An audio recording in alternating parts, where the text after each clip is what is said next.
Começa agora o programa Lições da Bíblia, o seu programa semanal de estudo profundo da Palavra de Deus.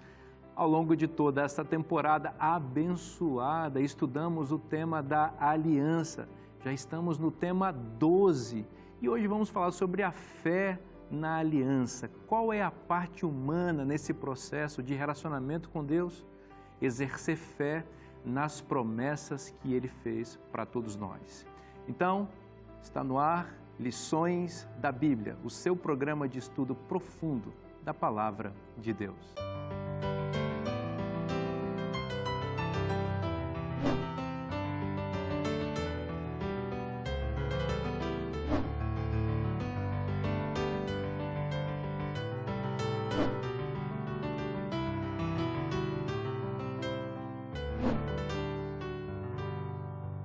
Meus amigos, estamos voltando aqui ao nosso programa, hoje começando o nosso estudo aqui.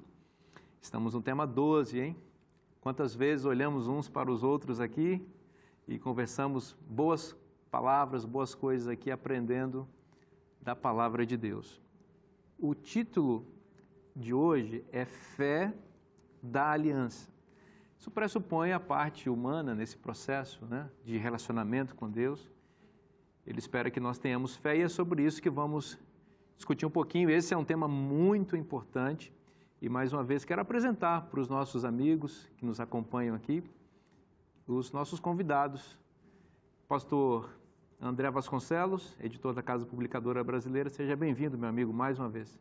É um privilégio estar aqui, Pastor Vinícius, e poder compartilhar o estudo da Palavra de Deus com os colegas e também com os nossos amigos que nos acompanham pela TV e pela rádio. Obrigado, amigo. Pastor Reinaldo Siqueira, diretor da Faculdade de Teologia do NASP, Engenheiro Coelho. Seja bem-vindo, pastor. Obrigado, pastor Vinícius. Novamente aqui, com a graça de Deus, e muito contente por tudo que está se passando e, sem dúvida, pela bênção de Deus que vai vir novamente sobre nós. Amém.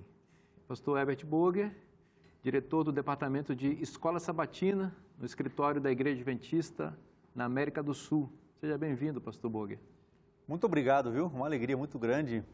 E se eu pudesse, assim, colocar mais um nome para esse programa, eu colocaria Classe dos Professores. Opa!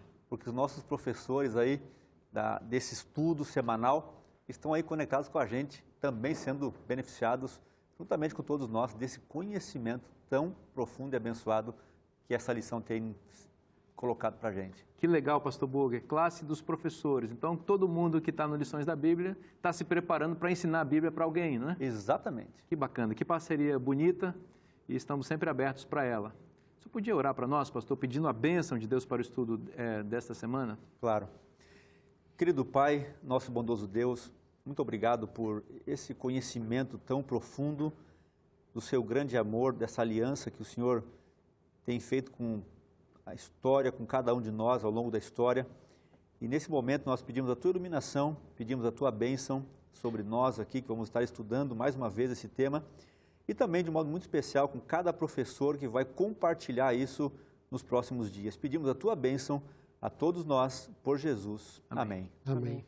O texto base aqui do nosso estudo está em Gálatas, capítulo 3, versículo 11, que diz o seguinte: é evidente, observe que isso é uma verdade que está muito clara na mente de Paulo, que é o autor desse texto. É evidente que pela lei ninguém é justificado diante de Deus, porque o justo viverá pela fé.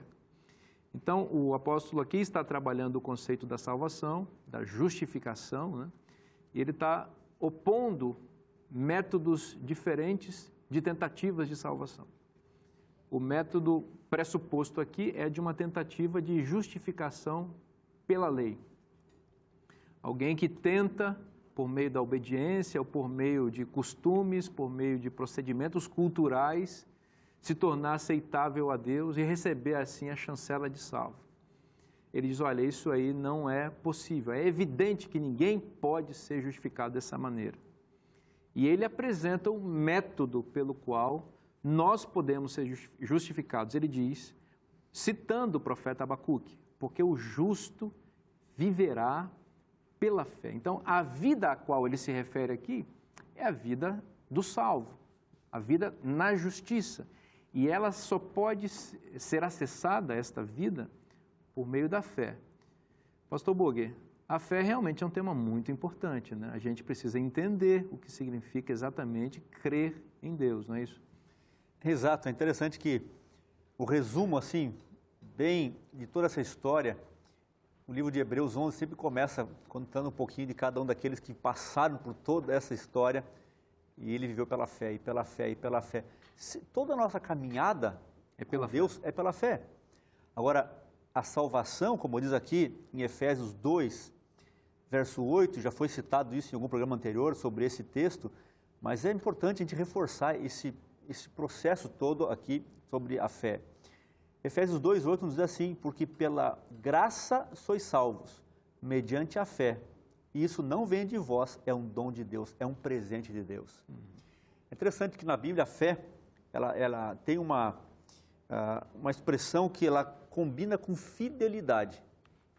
Então a palavra fé e fidelidade na Bíblia, elas se unem. E pelo menos mais de 200 textos, elas têm a mesma raiz, a mesma base. Porque se eu tenho fidelidade para com Deus, é um fruto da minha vida com fé. Opa. Então é uma caminhada, não é algo assim à parte. Não se separam essas coisas. Não separa. E quando Gálatas lá menciona os frutos do Espírito, ele termina com fidelidade, que é a fé também. Então, os frutos dessa minha vida com Cristo, eu sou salvo pela graça, mas eu sou agora justificado pela fé, eu vou vivendo pela fé, andando com Cristo, isso gera frutos no dia a dia. Isso aqui é maravilhoso. E é interessante que quando Paulo ele coloca isso aqui também, em Gálatas 6 e o verso 14, ele diz assim, mas longe esteja de mim gloriar-me senão na cruz do nosso Senhor Jesus Cristo, pela qual o mundo está crucificado para mim e eu para o mundo. Olha o foco dele. Eu estou crucificado, então já não sou eu quem vivo, mas é Cristo que vive em mim. Então, essa é a base. Ele não se gloriava em outra coisa, porque ele estava crucificado em Cristo, salvo em Cristo, mas andando e vivendo pela fé uma vida de fidelidade para com Deus. Muito legal. E a gente vê que a fé é realmente muito importante. A gente precisa da fé. Sem fé não há salvação. Então, a pergunta de $1 milhão é, como eu posso ter fé? Porque eu não nasço naturalmente com fé. Nem Abraão, que foi o pai da fé, tinha esse dom inato dele. A fé, conforme você disse e leu aqui, vem de Deus. Mas qual é a estrada para chegar até lá? Existe um texto na Bíblia que o apóstolo Paulo dá um caminho assim, bastante fácil. Romanos capítulo 10, 17. E a fé vem pelo ouvir e ouvir da palavra de Deus. Ouvir a palavra de Deus produz fé. E a fé é essa chave que abre os celeiros de Deus, do qual caem as imensas riquezas da graça. Então, nós precisamos urgentemente da fé. Então, se a gente fizesse um caminho, tem aqui a salvação no final. Antes da salvação, tem a fé. Mas antes da fé, tem a palavra. Então, eu preciso passar pela palavra de Deus, que produz fé, e a fé me instrumentaliza para receber a salvação. Um detalhezinho interessante aqui, nessa caminhada de fé, em Hebreus 11, no verso 6, olha só, de fato, sem fé é impossível agradar a Deus, porquanto é necessário que aquele que se aproxima de Deus creia que Ele existe e que se torna galardoador dos que o buscam. Ou seja, é impossível eu agradar a Deus sem fé. Impossível. Não existe caminhada sem fé. Mas tem uma recompensa. Tem uma recompensa. Ele vai dar um galardão para aqueles que se aproximarem de Deus, que é o objetivo da aliança, do tema todo que nós estamos estudando esse trimestre, que é o relacionamento com Deus. É aproximar dele com fé, porque sem isso é impossível agradar a Deus, que é a nossa adoração. Exatamente. Para com esse Deus maravilhoso. Exatamente. É interessante também que nessa perspectiva, né, um elemento que entra junto para produzir a fé é o Espírito Santo, porque ele vem, nos convence do pecado, convence da justiça, né? Ele que vai motivar através da palavra de Deus. Ele não vem assim e dá um sonho, um negócio independente. Não, ele trabalha através da palavra de Deus. Exato. A palavra pregada, a palavra lida, a palavra escutada, estudada, não é? O Espírito Santo vai trabalhando ali, vai produzindo esse elemento da fé. Agora, eu me lembro que ainda tinha acabado de conhecer o Evangelho, não é? E lendo, nós temos sempre mencionado aqui os escritos de Ellen White, não é? Essa autora americana que realmente, na minha experiência, tem sido uma bênção.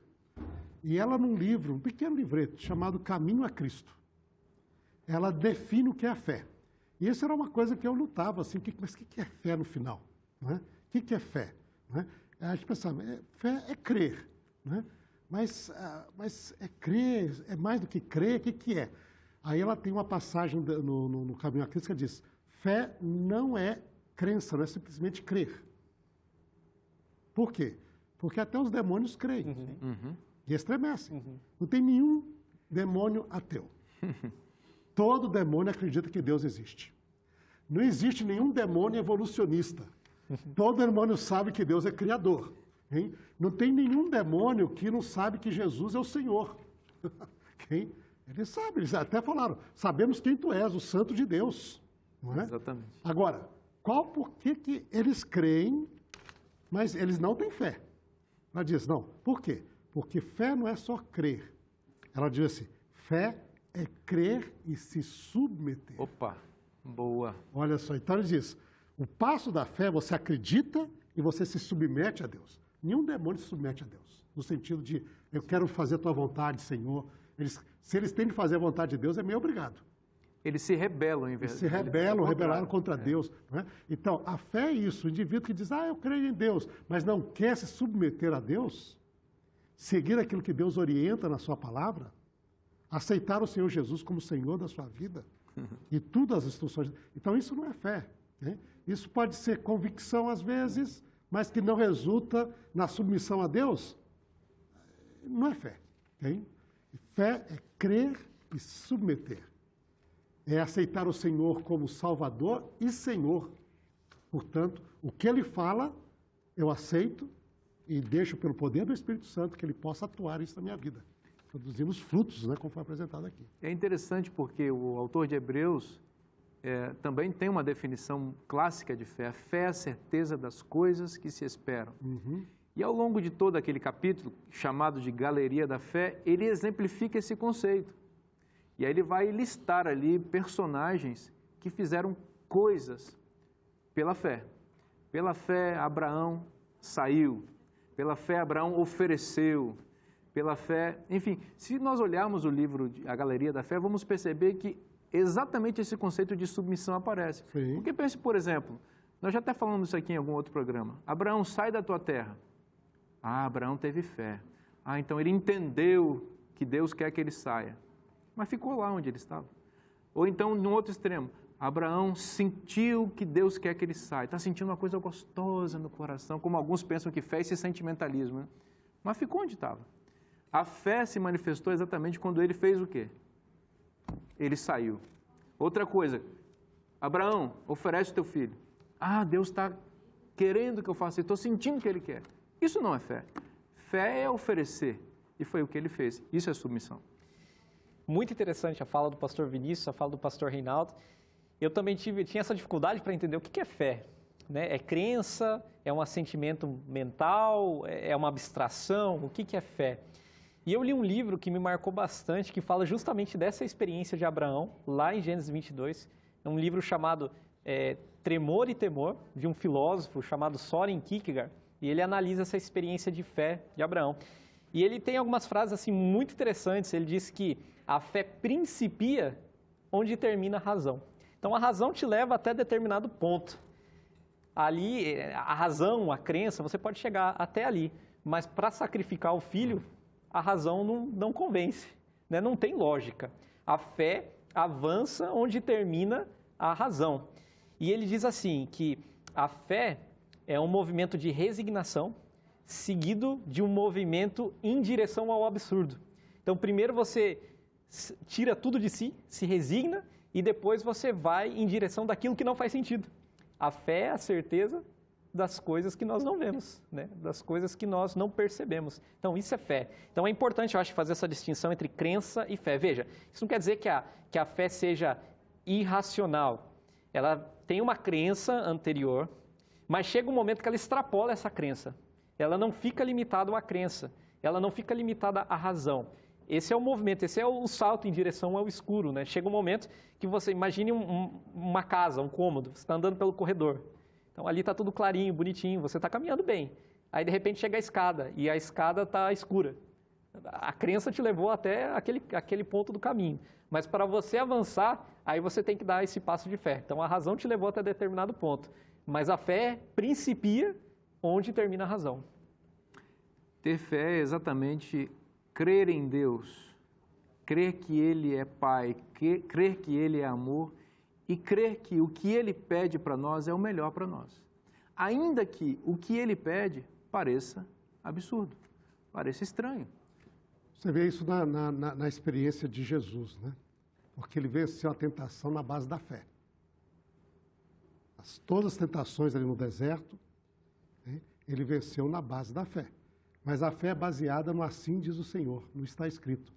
Ela não é uma fé assim, não é porque algumas pessoas também começam a ter um indivíduo que se lança lá na jaula do leão, porque eu vou mostrar para todo mundo que tem fé. Né? Uma presunção. É presunção isso daí.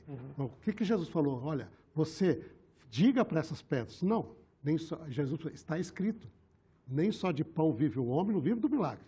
Ah, eu tenho fé, eu faço milagre. Não, a fé é a fidelidade à palavra de Deus. Vou viver pelo assim diz o Senhor. Aí diz assim, mas lança-te daqui para baixo. Não, a presunção. Diz, não é isso que ele está pedindo. Não é? E depois a fidelidade. Me adora? Diz, não, vou adorar somente ao Senhor. Então a fé bíblica é essa fé que está baseada no assim diz o Senhor. Não está escrito. E essa revelação de Deus, por isso que diz, a fé vem do ouvir, mas lembra que a gente mencionou já isso aqui. O hebraico não é simplesmente ouvir. O ouvir no hebraico é aquele indivíduo que ouve e internaliza, aceita. Não, aquilo é isso. Está na Bíblia. Se está na Bíblia, é bom para você. Ele acredita, isso é a fé dele. Ele diz, meu submeto, porque eu sei que é. Se Deus falou, eu sei que é. Né? Por exemplo, nós acreditamos na criação porque está escrito. Quem de nós esteve lá para ver a semana da criação? Ninguém. Que evidência, nós temos muitas evidências da beleza, etc. Mas que evidência, vamos dizer assim, científica vai ter de que Deus criou em 6 dias? Okay?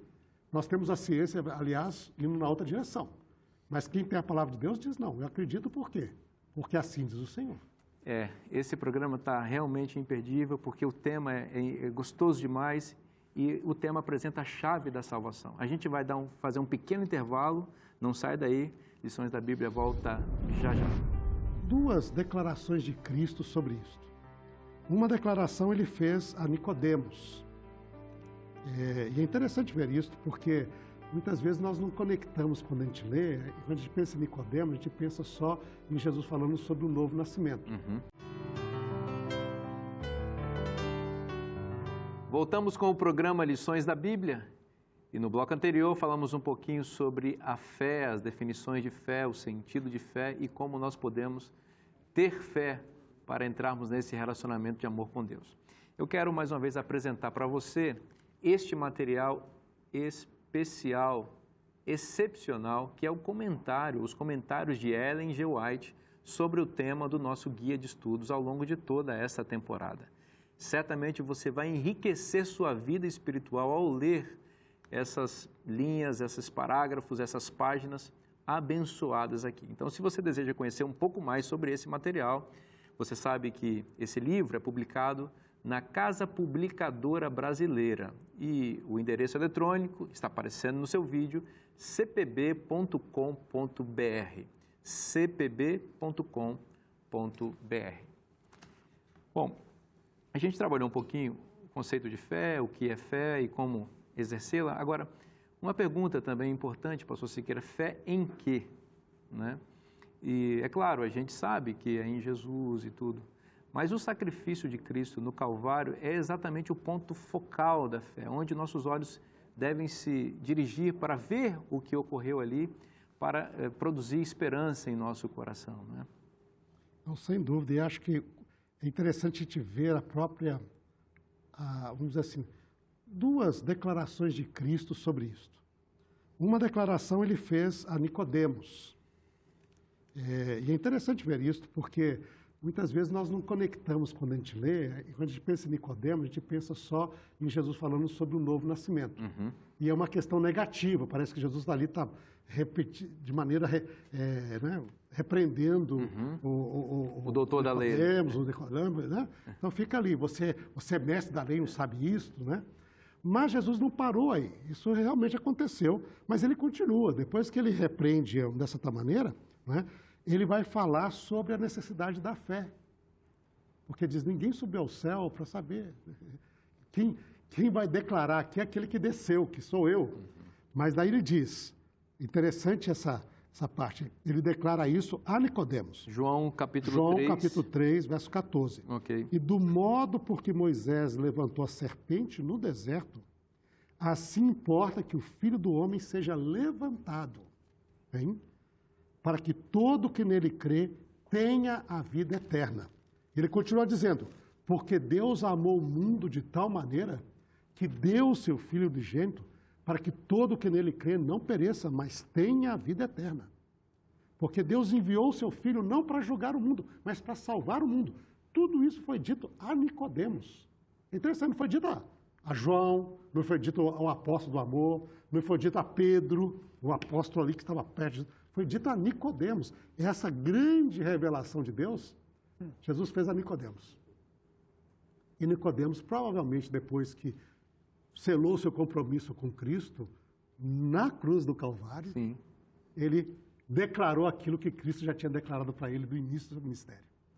Mas notem que o poder da cruz, o poder do Calvário, Jesus, em João capítulo 12, não é? Ele vai declarar que quando o Filho do Homem for levantado, a todos atrairei a mim mesmo. Está lá João 12, não é? Verso 32. E eu, quando for levantado da terra, atrairei a todos a mim mesmo. O Calvário tem um poder extraordinário. Esse é o poder da atração, né? O santuário, que nós discutimos, tratamos sobre isso, né, anteriormente, é a aplicação dessa realidade no presente. Mas o poder que atrai, o poder que paga. Nossa culpa, o poder que nos cobre com esse sangue está no Calvário. E a gente tem falado bastante de Ellen White, não é? E aqui no nosso guia tem algumas citações delas extraordinárias. Eu gostaria só de encerrar essa reflexão aqui, mas para ver algumas coisas que ela escreveu sobre o Calvário, sobre a cruz. Ela diz assim, quando homens e mulheres puderem compreender mais plenamente a magnitude do grande sacrifício feito pela majestade do céu em morrer no lugar do homem, então será magnificado o plano da salvação. E as reflexões sobre o Calvário despertarão ternas, sagradas e vivas emoções no espírito cristão. A pessoa, você pensa no Calvário, aquilo te faz bem no coração. Aquilo muda a sua vida. Hein? E ela, mais adiante, nesse mesmo dia, ela diz mesma disse, pastor, que a gente faria bem se a gente passasse pelo menos 1 hora por dia meditando nessas cenas aqui. Veja só a importância, né, do Calvário. Produzir isso que ela disse aqui. E diz aqui, ela continua nessa mesma referência, diz, também nessa mesma direção, né? As cenas do Calvário requerem a mais profunda emoção. A esse respeito, vocês estarão desculpados, se manifestarem entusiasmo. Vocês têm que estar animados com isso. Pode se empolgar, né?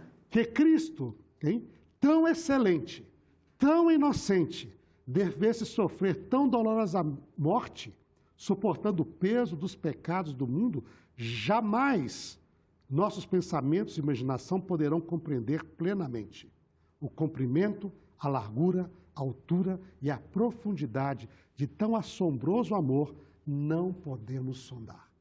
Quer dizer que nós podemos contemplar hoje, amanhã, e vamos contemplar por toda a eternidade, e vamos ver que extraordinário é este evento, na morte de Cristo, na cruz do Calvário.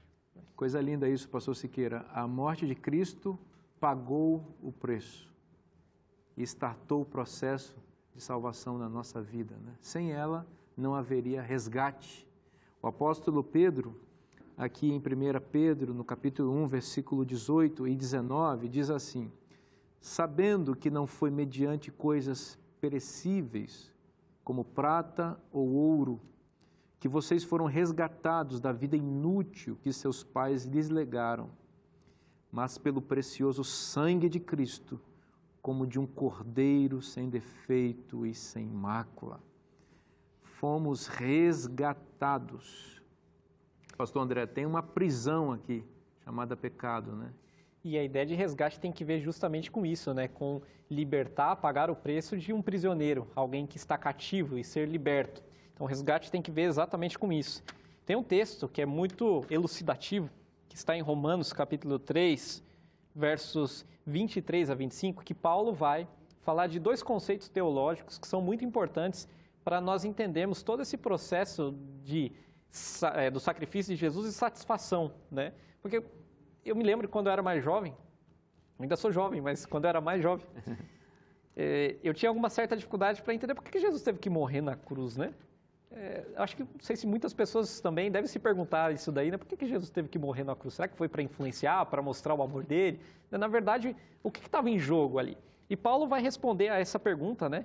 Talvez de forma um pouco mais elaborada, porque o problema era como um Deus justo pode justificar o ímpio sem comprometer sua justiça.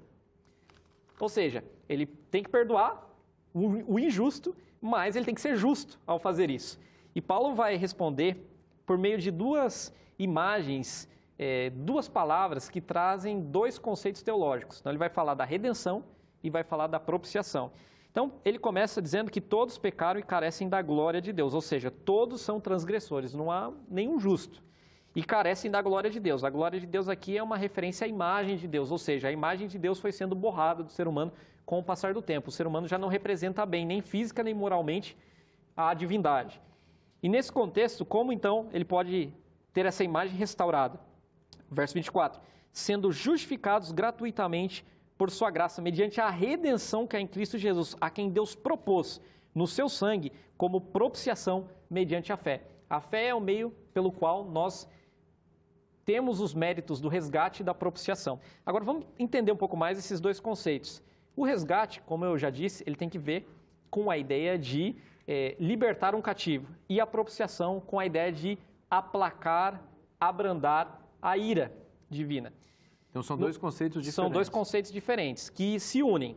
Então, resgatar e aplacar a ira. Exatamente. No pensamento paulino, o ser humano está alienado de Deus pelo pecado. E Deus está alienado do ser humano por causa da ira.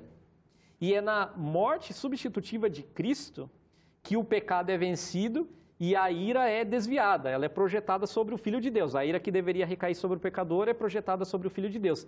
Desse modo, Deus pode olhar para o ser humano sem desprazer e o ser humano pode olhar para Deus sem ter medo, sem temor. Ou seja, na cruz, no sacrifício de Cristo, o pecado é expiado e Deus é propiciado. Ao mesmo tempo, ele se sente satisfeito ao agir assim, ele mostra a sua justiça ao proceder dessa forma, ele é coerente e, ao mesmo tempo, ele justifica o pecador. Então, perguntando novamente, como um Deus justo pode justificar o ímpio sem comprometer a justiça? Por meio do resgate e por meio da propiciação. Excelente, pastor André. Vamos voltar a Abraão, porque é o grande exemplo paulino também, né, sobre a questão da fé. E para entender fé, a gente precisa olhar o exemplo desse grande patriarca. Em Gênesis 15, versículo 6, pastor Boger, é dito o seguinte a respeito de Abraão. Abraão creu no Senhor e isso lhe foi atribuído para justiça. Abraão creu e isso lhe foi atribuído por justiça. Então, foi a fé que Abraão exerceu que lhe fez um homem justo. Não é? Então, a justiça de Deus aí só pode ser recebida, né, por meio da fé, e Abraão nos ajuda a entender isso, né? Sem dúvida. E eu gosto de pensar numa expressão que tem me chamado muita atenção, numa fé inteligente. Opa. Não é uma fé, assim, sem um fundamento. E quando a gente olha Romanos 4, e biblicamente, quando você analisa a Bíblia, você percebe que ela gera uma fé inteligente. Uma fé que nos dá bases para crer no que cremos. Não é uma fé vaga, não é uma fé abstrata, não é uma fé que a gente acaba, muitas vezes, pensando, vou dar um pulo no escuro. Não é isso. É uma fé inteligente. E quando Romanos 4 fala que Abraão foi justificado pela fé, e relembrando e o capítulo anterior, Romanos 3, Romanos é fabuloso, aí a gente chega no verso 16 de Romanos 4, que o nosso guia tem aqui como base nos mostrado para esse dia. Olha só que interessante. Essa é a razão por que provém da fé. Veja, a razão e a fé ligada aqui. Para que seja segundo a graça, a fim de que seja firme a promessa para toda a descendência, não somente aos que estão no regime da lei, mas também aos da fé que teve Abraão, porque Abraão é o pai de todos nós. E aí, como está escrito, aí vai toda a sequência. Então, eu gosto de imaginar Abraão compreendendo isso. E nós já falamos em programas anteriores, de Gênesis 22, quando ele realmente foi justificado pelo cordeiro que viria, pela fé de levar o filho, e por crer de todo o coração. Mas eu creio que essa é uma fé que gera, pela Bíblia, uma fé inteligente na palavra de Deus. É bom a gente entender que esse conceito, né, de justiça, o homem se torna justo, significa que o homem se torna salvo. Como é que vai ser salvo? Então, o meio aqui é a fé. Então, a discussão em Paulo é que qual é o meio pelo qual alguém vai se tornar justo, afinal de contas. E ele está batendo na tecla que é pela fé. O que ele quer dizer com isso? É mais ou menos o seguinte, ou talvez seja isso mesmo. Deus faz uma declaração no santuário celestial. Qual declaração? Que o pecador arrependido que se dirigiu a ele, crendo nos méritos dele, esse pecador passa da condição de perdido para a condição de salvo. Esse pecador não tem mérito nenhum para oferecer, ele não paga nada, ele apenas acredita nessa declaração. E quando eu creio nisso, como pecador, muda-se o meu status diante de Deus, de perdido para salvo. Esta é a fé que salva, a fé atribuída de Deus. No entanto, de uma maneira miraculosa, esta fé que me faz crer que houve uma mudança de status também embrionariamente coloca em meu coração o desenvolvimento da santificação. É uma fé que me justifica e que inicia o processo da regeneração. Eu sou regenerado por essa fé e, a partir disso, eu vou frutificar a obra da santificação, né? Então, esta é a fé que salva, né? E que foi a fé que o patriarca teve. Ali, pastor Siqueira, ele não tinha, no caso aqui, era a questão que ele ia ter filhos. Um homem, a gente já falou bastante disso, que não tinha condição nenhuma, ele e sua esposa, de terem filhos. Mas ele creu nisso, e isso foi suficiente para ele, né? Uhum. E é interessante ver que, ao ele crer, ele permitiu que Deus, posteriormente, agisse na vida dele e materializasse essa promessa. Exatamente. Porque, lembra, essa ligando com a aliança. Gênesis 15, onde está esse texto, é onde existe uma declaração que nós já abordamos aqui, aquela aliança dos animais partidos. E lá usa carat berit, e Deus cortou com Abraão uma aliança. Gênesis 15. Essa é a primeira cerimônia formal de aliança. Porque em Gênesis 12, Gênesis 13, Deus aparece e fala, mas não tem uma cerimônia. Uhum. Tá? Ele é a primeira cerimônia. Depois, na base desta cerimônia onde ele creu, e foi contado para ele como justiça, né, vem Gênesis 17, onde diz que Deus falou, eu vou confirmar minha aliança com você. E ele usa aquela outra expressão que nós já analisamos também, que é o requim berit, fazer ficar de pé.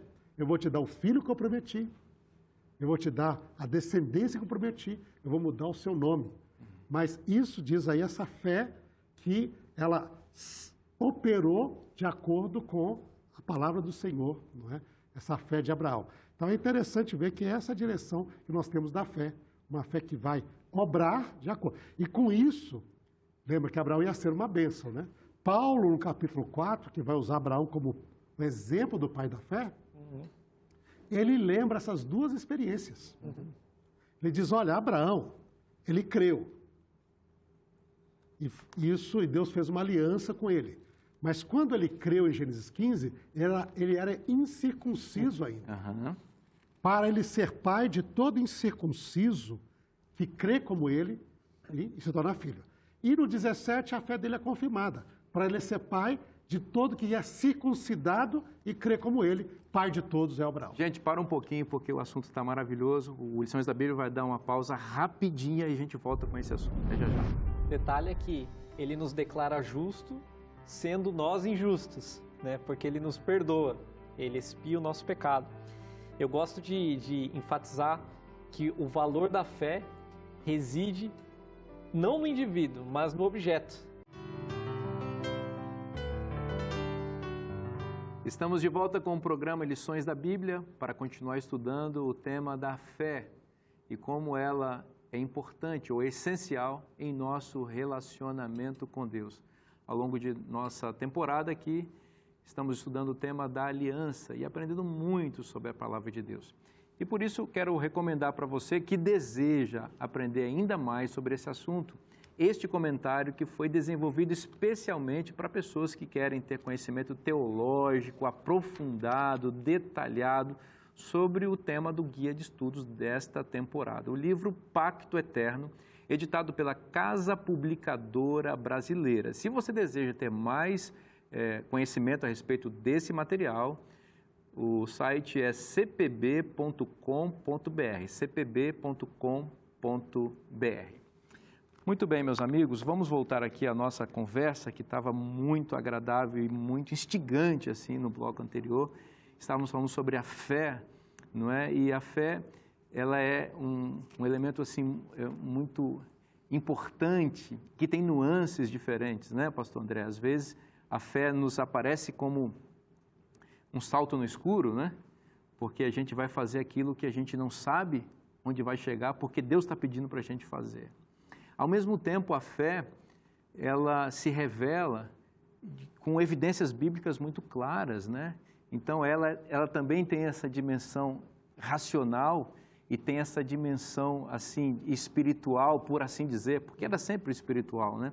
Então, a fé é esse fenômeno complexo com várias facetas, né, que ajuda a gente a se aproximar de Deus. Bom, vamos continuar trabalhando aqui a fé do patriarca Abraão, porque ele é o grande exemplo, né, de como exercer fé. Claro, muitos outros personagens bíblicos tiveram fé, mas Abraão aparece como esse exemplo maior aí. Bom, Abraão creu e isso lhe foi atribuído por justiça. É uma fé que foi dada a Abraão, né, pastor Siqueira? Não foi algo que ele conquistou, é algo que Deus acreditou na conta dele. Mas aqui, realmente, né, quando nós vemos a expressão, talvez assim, para a gente seguir bem o texto e ver, ele creu. Agora, considerá-lo justo, foi Deus quem considerou. Não foi assim, Abraão conquistou a justiça. Com a fé, né? Não, ele não conquistou com a fé. Diz, ele teve fé, ele creu. Ele creu, se submeteu a Deus. Lembra? Crença e submissão. Ele creu, se submeteu. E Deus, vendo essa atitude de Abraão, contou isso como justiça. Quer dizer, a justificação é fora da gente. Alguém não pode justificar a si mesmo. Eu vou lá e eu vou argumentar com Deus e falar assim, eu sou justo. Diz, ninguém é justo. Mas se nós aceitarmos esse caminho proposto por Deus, que é exemplificado por Abraão, e seguimos e cremos em Deus, nos submetemos a Ele, a Bíblia diz, isto será contado para nós como justiça, é algo externo. Então é assim que um homem ou uma mulher são justificados. Exato. Um ato de Deus, que não tem nada a ver comigo, não é da minha parte, é Ele que atribui com base numa resposta minha, né? tem nada a ver e tem tudo a ver. Tem nada a ver e tudo a ver. Esse que está falando dessa complexidade da fé, né? Exato. Porque Deus não pode justificar alguém se essa pessoa não tem fé nele. quiser, né? Então não tem fé. Ele diz, sem fé é impossível agradar a Deus. Exato. Mas não é a fé que justifica a pessoa. Quem justifica É Deus. é Deus. É a graça, os méritos de Cristo, mas o ato de justificar vem de Deus. Mas você tem de aceitar isso aí. Nós já até ilustramos isso aqui, o pastor André, uma outra vez, falou sobre o poço, né? A pessoa que é tirada. Então, tem várias imagens, todas elas têm seus limites, porque eu acho que é muito mais profundo. Mas, às vezes, se diz, mas como que eu posso querer, crer, e, ao mesmo tempo, isso não ser... E a minha solução, salvação, é algo que vem externo. A minha ilustração que eu uso é outra. É o indivíduo que não tem braços e não tem perna. Ele tem boca. Ele tem cabeça. Mas ele tem um tronco sem braço e perna. Ele está com fome. Ele tem uma necessidade. Todos os pecadores têm suas necessidades. Mas essa pessoa, ele pode querer o quanto ele quiser comer, que ele não vai resolver o problema dele. Porque ele não tem capacidade de resolver o seu problema. De chegar até... Ele é incapaz, ele é totalmente incapaz. Ele vai, eu quero comer, ele vai morrer de fome. Agora, ele depende totalmente de uma outra pessoa externa que venha com comida e ofereça para ele. E a pessoa vai oferecer e ele vai se alimentar e viver. Mas imagina se esse indivíduo rejeita. Se ele fechar a boca... Se eu fechar a boca, você pode ter o seu salvador, o seu resgatador ali. Você pode ter a solução que é a comida ou a água, não é? Mas se você não aceitar, não submeter, né, você vai morrer de toda maneira. Então, a fé ela é essencial, mas ela não resolve o nosso problema. Tá? Então, ela precisamos ter, mas ela não tem mérito, mas ela é fundamental para que isso aconteça, porque eu tenho de abrir a minha boca, aceitar a graça de Cristo e desfrutar dessa graça. E o interessante desse paradigma é que depois Deus vai reconstruir em nós, dando energia dele, para que a gente possa ter uma vida mais ativa, com o poder que nos dá dessa parte. Então, a pessoa não fica naquela situação lá, ele vai ter esse dinamismo, etc., essa restauração. Né? Eu me lembro que quando eu estava na quinta série, eu devia ter uns 10 ou 11 anos, eu estava sentado... Já faz bastante tempo, né? Um pouquinho já. Um pouquinho. Eu estava sentado lá no fundo da sala de aula, na turma do pré-sal, né? Lá no fundão, né? E entrou a professora de matemática. Nunca vou me esquecer daquela senhora, a professora Vilma. Era uma senhorinha baixinha, já estava para se aposentar. E geralmente eu tinha a imagem que os professores de matemática, aqueles homens grandes, fortes, que falavam coisas que ninguém entendia. Eu tinha um pouco de dificuldade com matemática, um pouco para ser eufêmico aqui, eu tinha bastante dificuldade. E eu estava realmente viajando na maionese na aula de matemática. Eu estava ali e ela estava falando sobre a equação do primeiro grau, a equação do segundo grau, e eu estava entendendo, não estava entendendo nada. Foi quando a dona Vilma fez uma pergunta para mim, dirigiu uma pergunta para mim, mas uma pergunta ao estilo 2 mais 2. Qualquer pessoa poderia responder aquela pergunta. E, como ela se dirigiu para mim, perguntou alguma coisa muito fácil, eu respondi com entusiasmo. 2 mais 2, exemplo aqui, é 4. Então, ela se voltou para mim, a sala toda olhando para mim, ela disse, Vinícius, você é um excelente aluno de matemática. Sabe, quando aquela senhora falou aquilo para mim, alguma coisa no meu coração aconteceu que ficou uma... Eu acreditei naquilo dali. Eu que era um 0 à esquerda em matemática, não entendia nada de matemática, mas de repente, a dona dos números do universo na minha mente era a dona Vilma. Ela disse, você é um excelente aluno de matemática. Eu acreditei nisso. Mudou a minha percepção a respeito da matemática. Sabe o que aconteceu no dia seguinte? Eu acordei cedo e fui estudar matemática. E eu não podia ver a professora Vilma na escola, não precisava estar na minha aula, não, era intervalo. Professora, vamos tirar uma dúvida aqui comigo? E eu que só tirava nota baixa em matemática, de fato, naquele ano, fui o melhor aluno de matemática daquela turma. É verdade que depois eu apostatei da matemática, né? Mas naquele ano eu entendi o que significa uma declaração, entre aspas, de justiça. Você é um excelente aluno de matemática. Aquela declaração não ficou só nas minhas emoções. Ela me levou a acreditar de tal maneira que eu fui agir como um excelente aluno de matemática age. E como é que age um aluno excelente de matemática? Ele estuda a matemática, ele ama a matemática, ele fica sempre perto do professor de matemática. Então, eu creio que a fé é mais ou menos isso, nesse exemplo bastante simples aqui. Deus está declarando coisas a nosso respeito. Olha, meu filho, você é justo. A gente precisa acreditar nisso.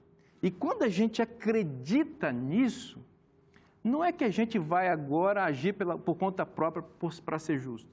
É que a gente crê tanto que a gente passa a agir como se fosse justo. E a gente acaba sendo pela fé na graça. O detalhe é que ele nos declara justo, sendo nós injustos, né? Porque ele nos perdoa, ele expia o nosso pecado. Eu gosto de enfatizar que o valor da fé reside não no indivíduo, mas no objeto. Então, a fé é essencial para o processo de salvação, mas ela nunca deve ser entendida como um ato meritório. A gente pode utilizar várias ilustrações, aqui nenhuma delas vai ser perfeita totalmente, e eu ainda gosto da ideia da corda, né? Da ideia da corda, porque a corda é o meio, né? É o meio ali para tirar alguém do buraco, para puxar um carro que está atolado, tal. É um meio essencial nesse processo de resgate, seja para tirar alguém de um buraco, seja para puxar um carro atolado, mas o que de fato salva, o que de fato tira um carro ali atolado, é o outro carro que está puxando, ou um trator. Quem tira alguém do poço, de um buraco, é outra pessoa. Então veja, a gente depende de algo externo. Nesse caso, é o rei, o soberano do universo, né, em seu tribunal, ali no seu santuário, que nos declara justos. Agora veja, a ideia de justificação pela fé é uma metáfora forense, mas é importante a gente entender que ela não esgota o tema da salvação, ela é um recorte do tema da salvação.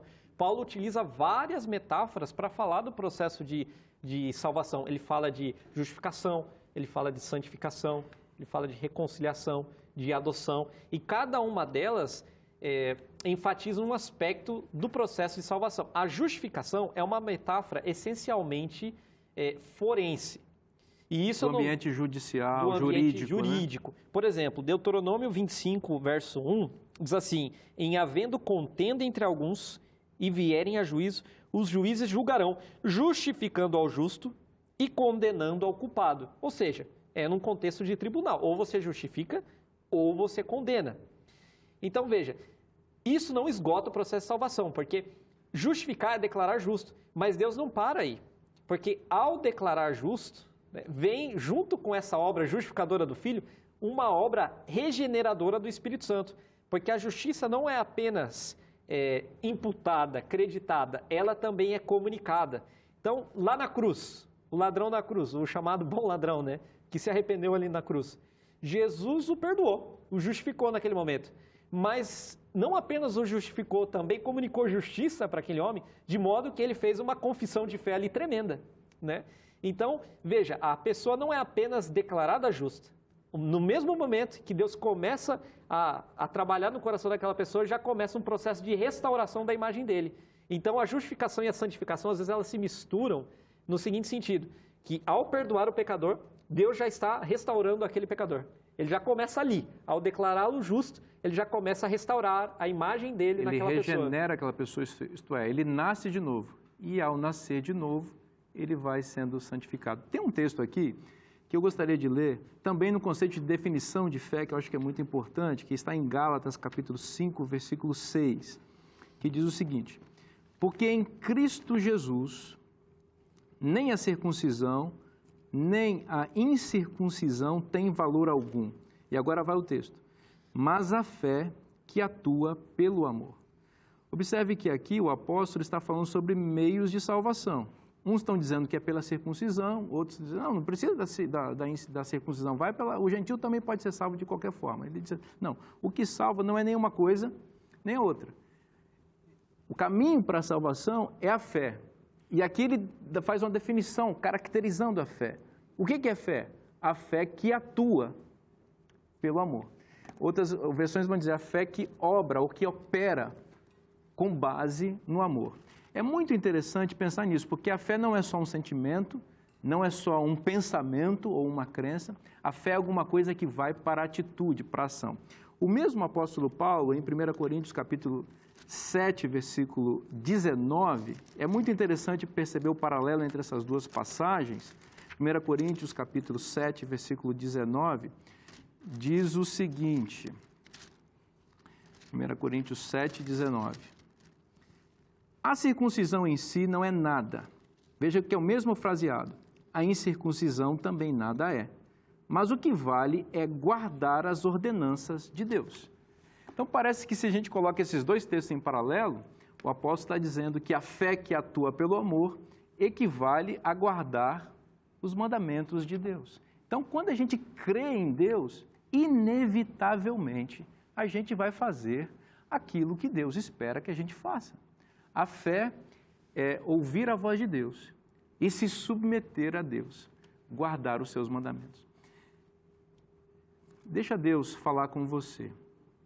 A voz dele se manifesta hoje através da palavra dele. A palavra de Deus é poderosa.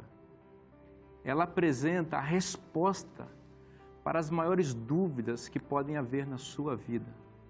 Ouça a voz de Deus. Isso vai produzir a fé que vai encaminhar você para os ilimitados tesouros da graça de Deus.